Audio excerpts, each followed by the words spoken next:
Maureen or Ed or Jody, can you guys tell me if you can hear me in the text? That'd be super helpful, just so I know. Text or questions, just let me know if you can hear me, and then we'll get started. I'm so sorry. Thank you, Maureen, for pointing out that I forgot to do it in military time. That was crazy.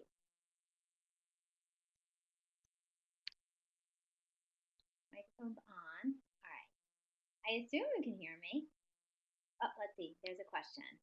Thanks, Jody, but not so loud. Maybe you need to turn up your volume.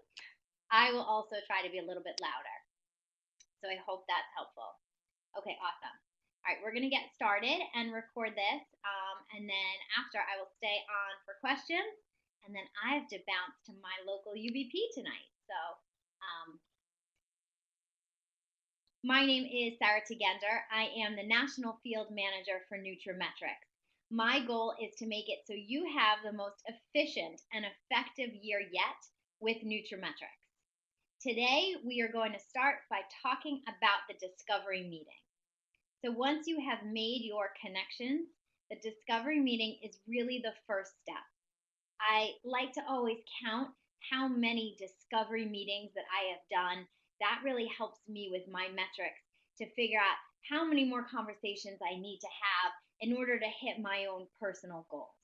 I do a lot with setting personal goals, and I like to measure things that I can count, that we can stay accountable to, things that are measurable and we can monitor. And how many discovery meetings we conduct is certainly something we can monitor.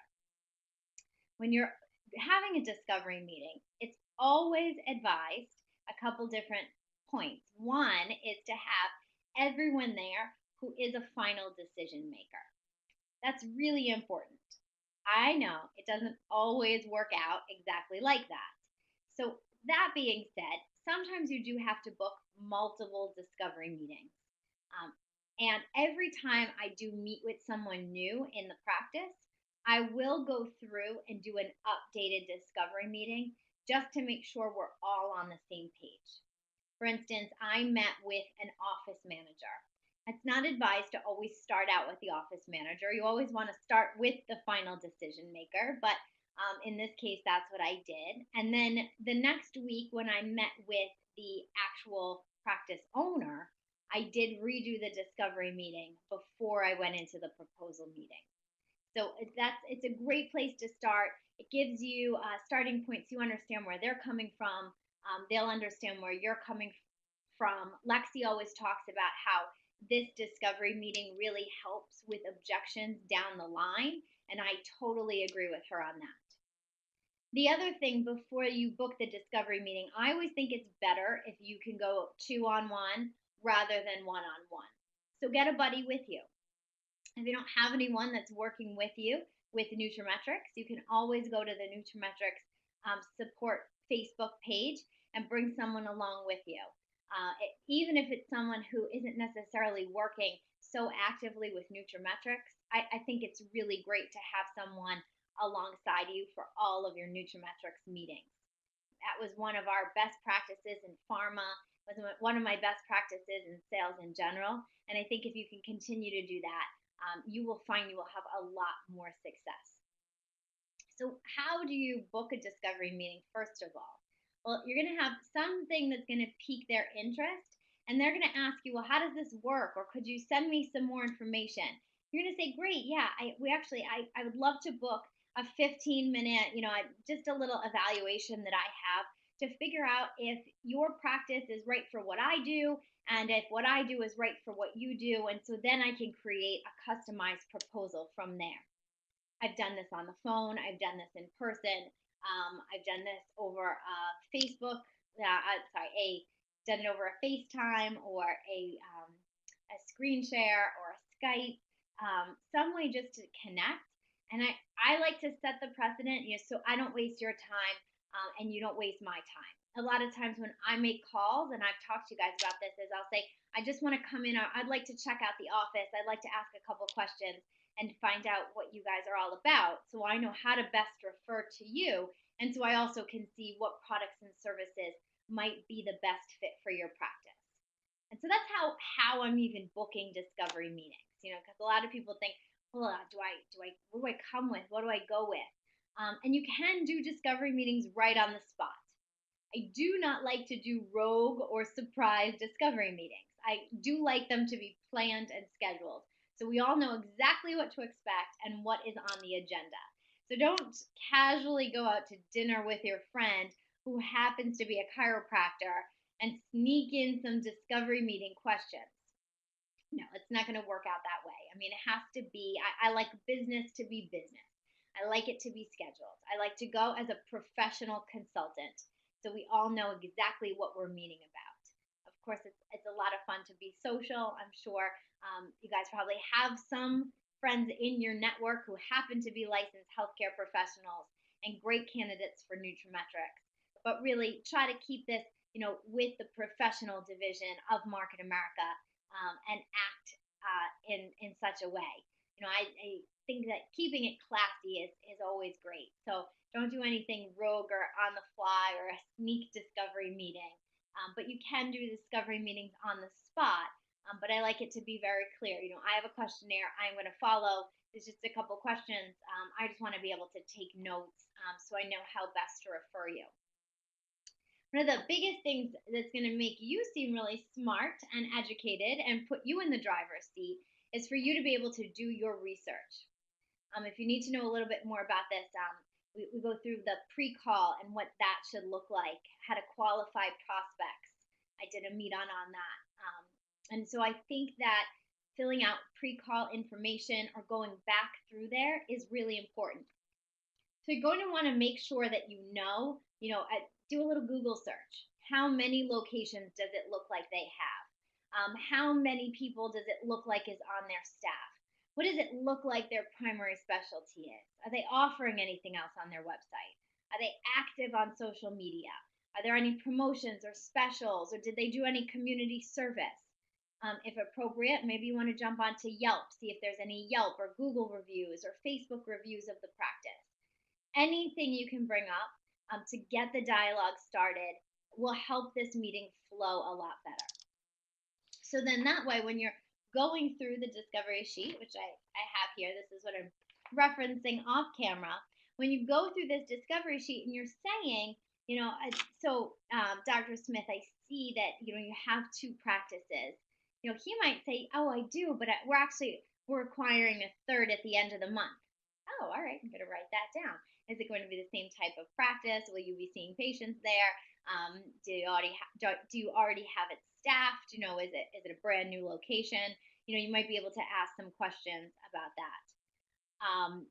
Finding out how many practitioners. I have no problem also asking, are they all owners, or are these staff members, or what is the dynamics behind that? My dad, you guys know, is an OBGYN. He owns his own practice. He owns his own practice with 2 partners, and then he has 3 practitioners who are employees and then staff. And so that's what his office looks like. So if he's going to say how many practitioners, well, there's 5 practitioners and 3 of them are owners. So I do like to find out the dynamics, so I know what we're dealing with and who the ultimate decision maker is for this practice. And I do like to write down, their web address. And occasionally they will have multiple websites. I was in a meeting with an acupuncturist, and they had one website for the practice and one website for the products that they sold. So sometimes seeing the differences there. And it says right here, you can literally read off of here. I recommend being very familiar with the discovery meeting questionnaire, so it doesn't really look so much like you are reading off of it. But if you're nervous or if you find that you're getting lost, it says right here, in my preliminary research on your practice, I noticed that your primary specialty is, maybe this is pediatrics, and the primary specialty is sports injuries, or, sports recovery for young athletes. I don't know, whatever you see on their website. And so you're going to, maybe that's not how you would say, you might not say in my preliminary research, but maybe that is how you talk. So you can fit this to fit with your personality, with the tone that you're setting. That's the great part about this division is we're all going to bring our own personalities to the table, our own flair, our own sass, and I think that that is really great and what makes you so uniquely you. You know, you've had a lot of success up until this point. And so when you come to the table with a discovery meeting or any of the meetings, just know that you have years of experience, years of training. You are a certified nutrametrics consultant. You are the cream of the crop, and you bring a lot of knowledge to the meetings. And you're going to learn a lot in every single meeting you're going to go to. So to continue to have that zest to learn, and no one's going to care about how much you know. They're just going to care about how much you care. There is a saying, I don't know exactly what it is. It'll come to me. They don't care about how much you know. They just care about how much you care. I don't know. I don't remember. Maybe someone can put in the chat if they remember the exact quote. But you're really going to want to be someone who is interested and not interesting. And that's why we set the tone here in the discovery meeting. Trust me. You guys want to know a little secret? And that is that practitioners love to talk about their business. They love it. This is their time to shine. It's a 15-minute questionnaire. You're going to have to limit it to just that 15 minutes because they'll go on and on and on. In pharma, we had this saying called be bright, be brief, be gone. And so people will sometimes call me and say, Sarah, I just had a discovery meeting and it went on for 2 hours. It was great. And I'm thinking, oh no, now they're going to think every time that they call you up, you're going to have a 2-hour meeting. That's a lot. My recommendation, and sometimes when I'm even giving possible times, is I'll give them on the 15-minute mark. I'll say to the receptionist, Julie, I have 1:15 on Tuesday or 3:45 on Thursday. Are either of those times going to work for the doc? And giving that, then they can see that I really do book in 15-minute increments. This works really well too with phone calls. Or to say, when I walk in, I'll say, I see it's 1 o'clock. I have a 1:30 that I need to get to. How much time do you have? And then we can keep on schedule and I can keep moving through these questions. It's a little less awkward too when I have to get back to my questionnaire. The next question, it says, what would you say are the 3 most common patient complaints or conditions that are seen in your practice? This is a huge question. This is what you're then going to, when you figure out what their main patient complaints are, you're going to match that to a later question, and that's what you're going to come up with to create the proposal. So the top 3, I say patient complaints or patient conditions. Sometimes for me, it's a little hard when I hear condition. They don't know how to translate that into a complaint. I'm like, okay, well, I don't come to the table with a protocol for fibromyalgia. No, because we're not approved to speak in that kind of language. I can come with a protocol, though, for digestive support. So if they're complaining of digestive issues, I can come then with a digestive support protocol. But I can't come up with a protocol for irritable bowel syndrome because we're not approved to, we're not under the FDA, we're not FDA approved for any of those patient conditions.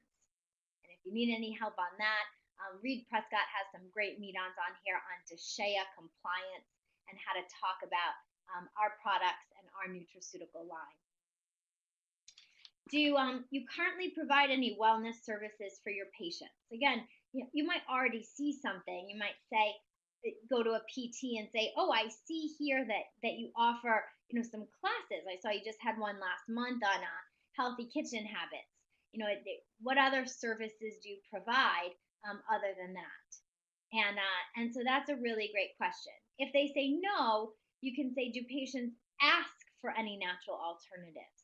Do they want to try it themselves before going on medication? You can either ask what percentage of their patient base.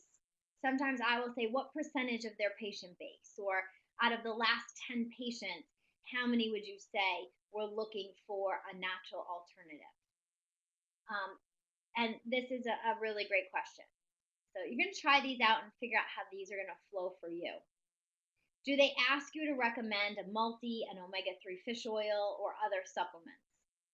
So you've already talked about, like, if they say that they provide wellness services and that they provide a line of nutraceuticals, and you've already talked about that, I mean, at that point, you can ask them the follow up question and to say what percentage of your patients ask about supplementation. Or out of the last 10 patients, how many asked about supplementation? Those are two great questions. This is another big one. What is your current protocol for weight loss? And you know what? We just came out with TLS Select, and we also have TLS Transitions Lifestyle System, two really great weight loss systems. One that is clinically supervised for those who have need a little extra support, and those who need that clinical supervision, whether they are, have a higher than ideal BMI, or they have some other complaints or issues that they are suffering from. And so this is a great way just for you, in your mind to say, okay, maybe phase 3, we put something in there with TLS. Another great question is that at what point do you refer out to specialists? And do you have any favorite specialists that you like to refer out to? This is where I am getting referrals right here, figuring out who's already in their network that might be a really great fit, for us to be able to network with them later on, and to be able to expand, our nutraMetrix network and referral base for them.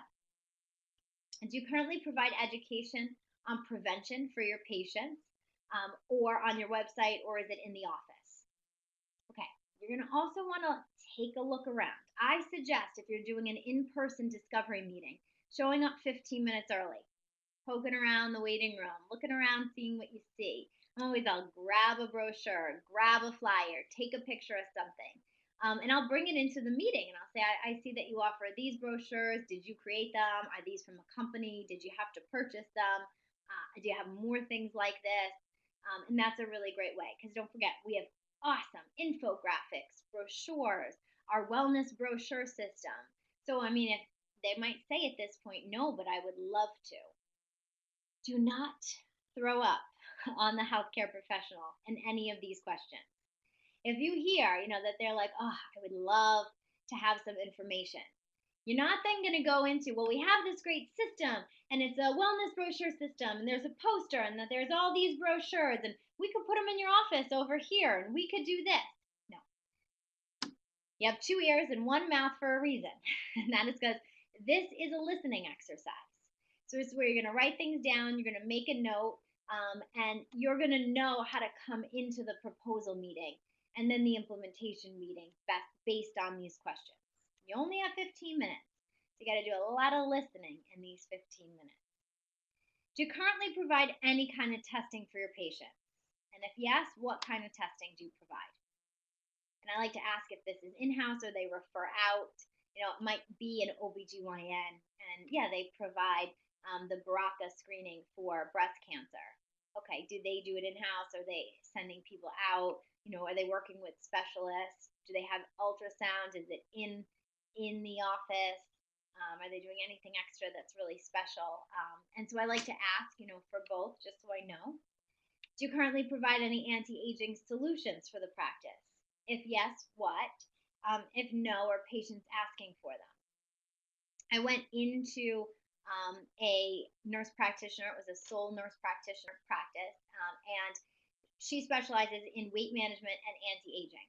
It's part of the name of her clinic. I did not ask her if she provided anti-aging solutions. That was the business.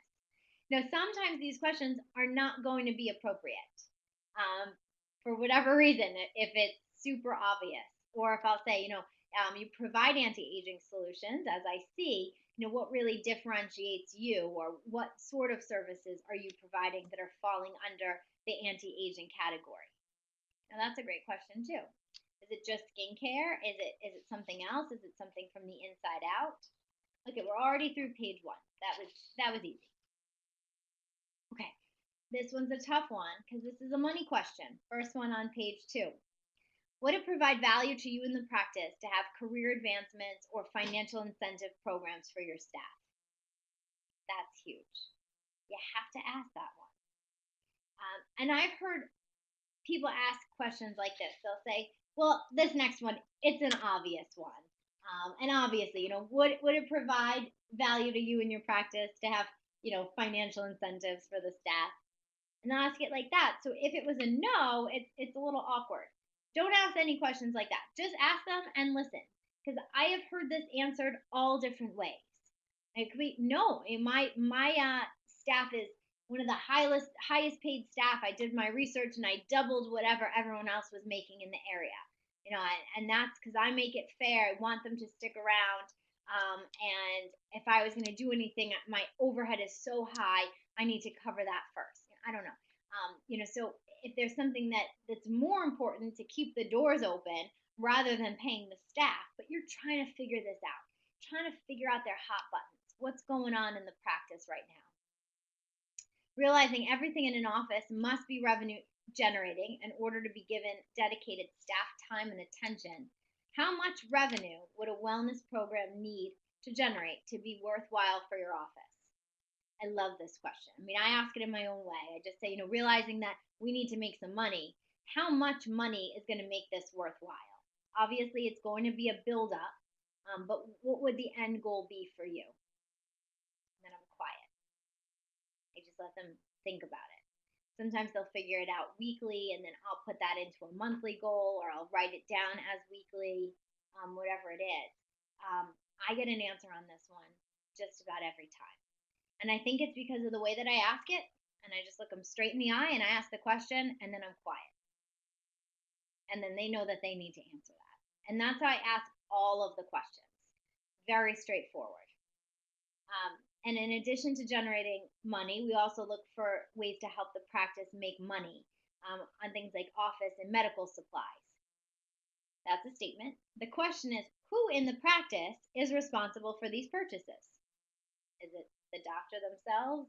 Is it the office manager? Is it the wife at home? Is it the hygienist? Who is it? So that's just, I write it down. I'm going to follow up with that later. We do want to meet your revenue expectations and goals, but we want to be realistic when I come back with a proposal and a strategy. We can identify some basic information. I can help tailor the proposal. So do you know the number of patients you have in the practice and how many you see weekly?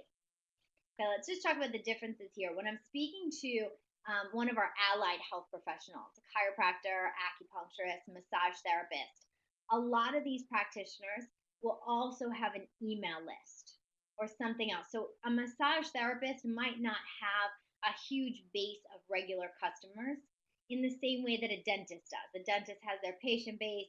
They see them 2 to 4 times a year, and that's their patient base. They might be able to say, I have 3,000 patients in my practice. Where a massage therapist might not have those same sort of numbers.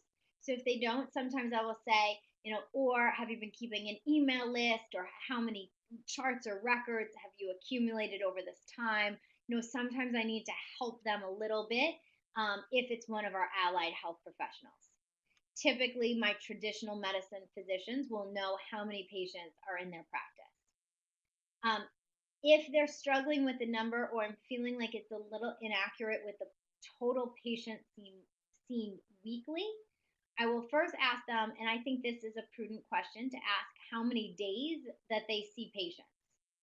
So for instance, my dad, Mondays, half days is surgery. The second half he's in the office, and he's off on Thursdays and takes a half day on Fridays.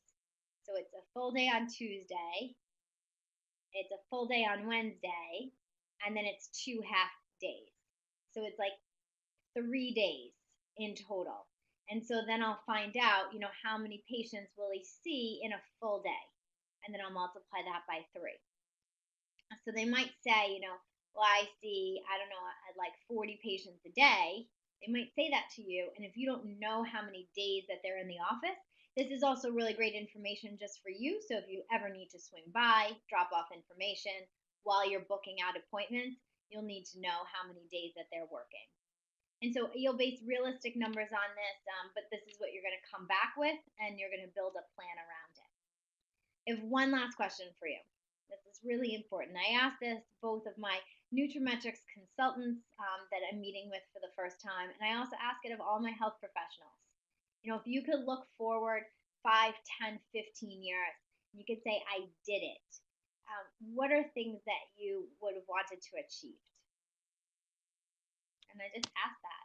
I find out, are they looking to retire? Are they looking to put a college plan together for their kids? Are they looking to expand? Would they want to lecture? Would they want to go into a different field altogether or do something different? What is that achievement? And that's the last question. Then I really do like just to set expectations moving forward. So I said, great. Can I book the next meeting with you, or do you need me to book that, with your office manager? So I'll ask that first. And then I'll say, I need about 30 minutes to go over a proposal, and then we can adjust as we go to suit your needs and the needs of your patients. So who would need to be present at this meeting? Because even if this is the decision maker, maybe they want to bring someone else in who's going to help with implementation. And who should I talk to schedule this meeting, and what days or times are typically good for you for this meeting? And then I just ask at the end, do you have any other questions I can answer at this time? Short, sweet. Be bright, be brief, be gone. As a nutraMetrix consultant, a lot of people will ask me, they'll say, well, how much time, Sarah, do you spend, working and on this business? And my really productive hours, not the time when I'm moving papers from the left side of my desk to the right side of my desk, and not the time that I'm doing a little bit of follow-up or getting myself organized or prepared, but it's the time when I'm on, the time when I'm in a discovery meeting, the time when I'm presenting a proposal, when I'm doing a staff training. It's such little time, but it does take up so much energy. Every time it's a little bit like a mini performance. You have to be on. You have to be listening. You have to be looking. You have to be present. You have to be interacting in such a way. And it takes a lot out of you. And I just want you guys to know. So a couple of things is that you're going to have to prepare this. And so I suggest you buddy up. You find people who are in the NC Support Facebook group, and you say, hey, can I call you at 2 o'clock tomorrow and run through a discovery meeting with you as if you were the HP? Pick someone and you can pretend to be them, and let's run through it.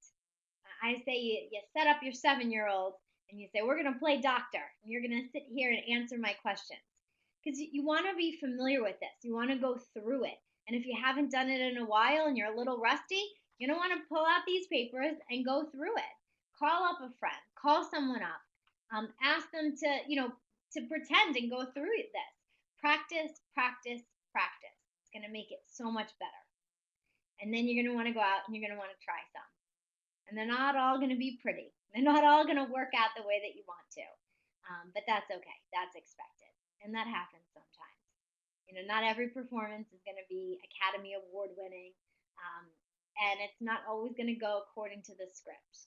But you're going to want to figure out what works for you. And we're going to want to fail, and we're going to want to fail fast. And that's how we're going to be able to measure, monitor, and adjust. And so that's what I want to do. I want to see what's happening in your discovery meetings. Was there ever a time when you asked a question and the response was a little weird? It wasn't what you thought it was going to be.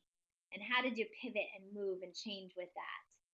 And you're going to want to continue to dialogue with this and ask it in your own way, and not get too cutesy or fancy with it, because this is just the beginning. This is the tip of the iceberg. This is where it begins. It is about how many discovery meetings that you're booking, but you guys will know. You'll find the gems that are in there. And as a sales manager, and I say this to you guys, if I gave you a bucket of oysters, and I told you one of them had a pearl in it, and it was worth $1 million, how many would you shuck until you found the pearl? You shuck them all. You just keep shucking them, keep shucking them, keep shucking them. You wouldn't shuck the first one and not see a pearl and quit, would you? You just keep going and keep going and keep going. Because I know that there's offices out there that need help. They need what you have. They're Googling it, they're researching it, they're asking their colleagues, they're trying to create it on their own, and you have the solution. And so in that way, I really want you guys to be able to go out and to fail fast so we can figure out what's exactly happening with you. Because I want this to be your most effective and most efficient year yet with nutraMetrix. I appreciate you taking the time with me. My name is Sarah Tugender, National Field Manager with nutraMetrix. I'll stay on for some questions. Nan, did you have a question? It says, thank you. I love how to. I don't know if there was a question in there, Nan.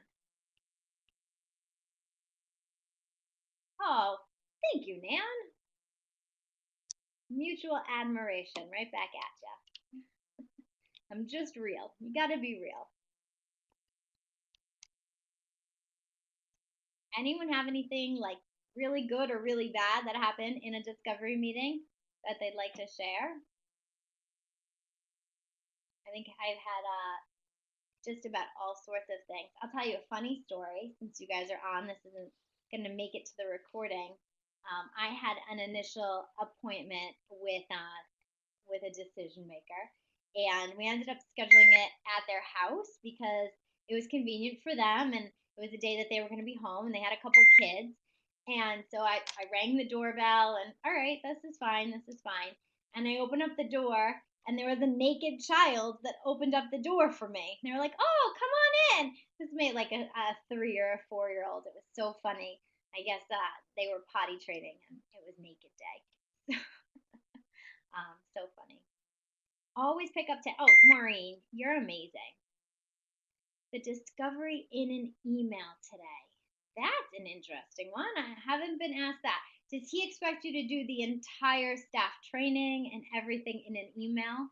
And have you met this doctor before? Because I would say back to them, you know what, I just don't want to waste your time.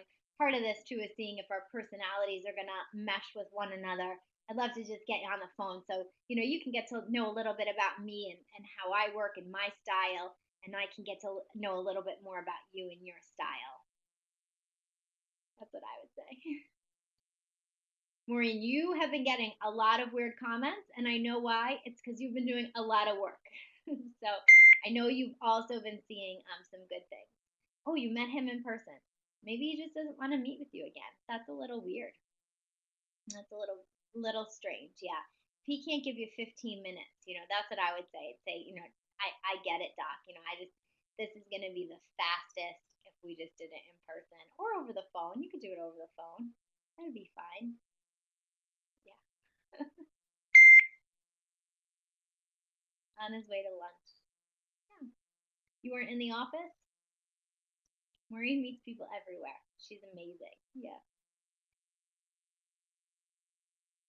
I think the more meetings that we have and the more people that are going out there, we'll be able to just figure out some more best practices. And you'll have so many funny stories. You'll meet the best people. I'm telling you. When you get going with this and you're really making a difference. I had a meeting. I thought I was only going to go a half hour today. I mean, this is a practice I've been working with for years. One of my first practices, and sitting with the nurse practitioner, and we end up talking about our kids, and it just went on. And I always say, be bright, be brief. We hang out socially outside the office. She came to my wedding with her friends, so that's what's going to end up happening. You're going to get really close to people.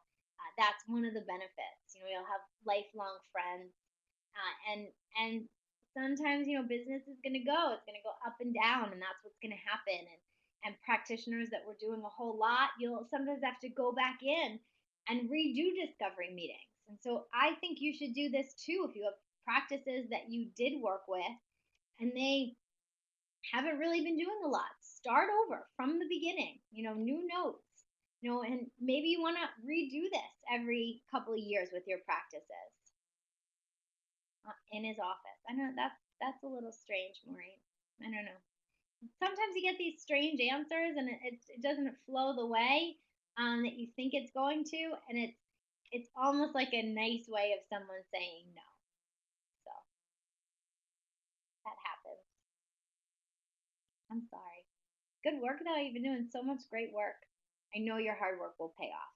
I know it will. I know you will make huge differences. because of the work that you're putting in and because of the passion that you have for this company and for this division. Stay on another minute or two if anyone else has any questions.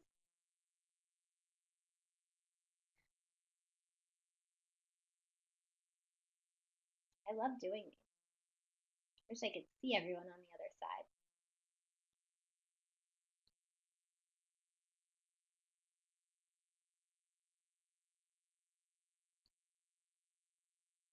See, we have Ed and Rose. I assume that's the mat leads. You guys are doing a lot of great work too out there.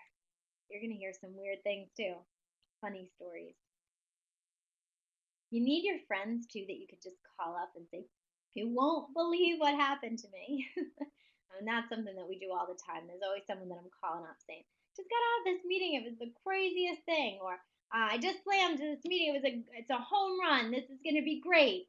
So you need to have those friends you can bounce things off of. You need to have someone you can do a happy dance with when things go well. Your cheerleader, your support, find that next time you go to an NC training.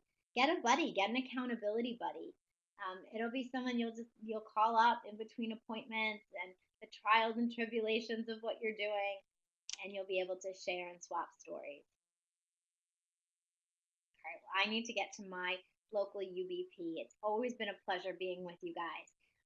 Really interact with me, tag me. I love you. I love when you do that on Facebook, so I really can see what you're doing, what struggles you're having, and I can best help support you. And I just want you guys to have such a banner year with nutraMetrix. I think all the puzzle pieces are in place for us to have massive explosion, and it's going to take you guys being on this journey with me. Oh, thank you, Ed and Rose. All right, you guys have a great night, and I'll talk to you soon.